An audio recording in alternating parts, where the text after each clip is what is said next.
Dans mon village, je connais les enfants qui ne vont pas à l'école. Je pense que c'est pas normal que une fille reste à la maison faire les travaux. Une fille aussi doit aller à l'école.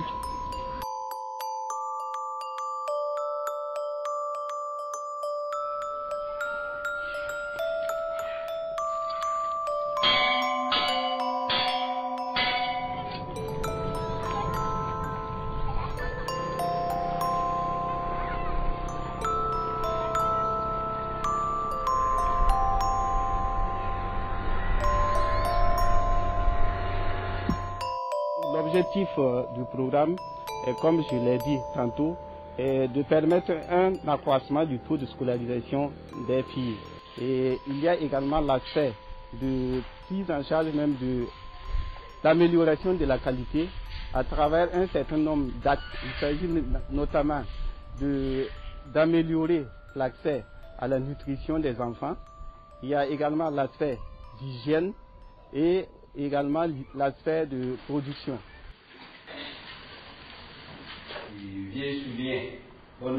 Tous les matins, le seul conduit ses vestes au pâturage. Ses vestes est le nom. On peut le remplacer par ce ou là. Il est de genre féminin, je le souris de deux traits. Jusqu'à présent, il y a des zones qui considèrent la femme comme n'étant pas l'égale de l'homme. Et pour eux, bon, la femme ou bien la jeune fille a son cadre auprès de sa mère, où elle doit vaquer aux petites occupations, soit à la cuisine, soit à enlever de l'eau. Donc, ils ne comprennent toujours pas que la femme, comme l'homme, peut réussir à l'école et que la femme peut encore réussir mieux. Et Frédérico Mayor l'a dit que quand on éduque un homme, on éduque un individu. Mais quand on arrive à éduquer une fille, c'est toute l'humanité qu'on éduque. Mais cela est une vérité au niveau des intellectuels. Mais au niveau de nos campagnes, il faut encore de la sensibilisation. Il y a beaucoup qui ne sont pas alphabétisés. Ils ne peuvent pas lire dans les journaux. Dans les radios, c'est pas à la portée de tout le monde. Le moyen le plus sûr, c'est les animations. Il faut s'approcher à la population, les donner l'information, les sensibiliser. Sinon, sans ces animations-là, il y a beaucoup qui vont rester dans le noir. Ils sont pas au courant de beaucoup de choses. Intermonde Oxfam vient en appui à notre État, qui nous donne uniquement que les fournitures. Et pourtant, Intermonde Oxfam intervient dans d'autres domaines que l'État ne prend pas en compte.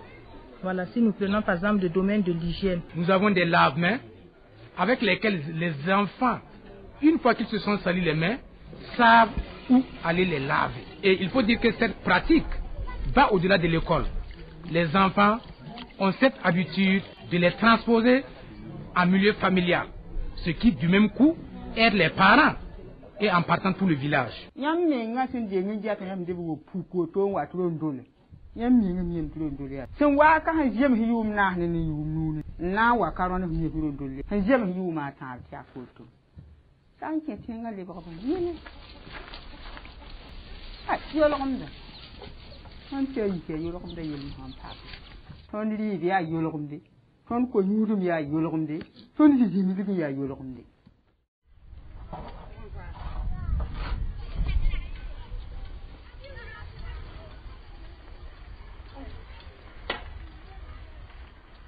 La présence de la cantine endogène est vraiment un facteur positif. En ce sens que la majorité de nos enfants, de nos élèves viennent des quartiers éloignés.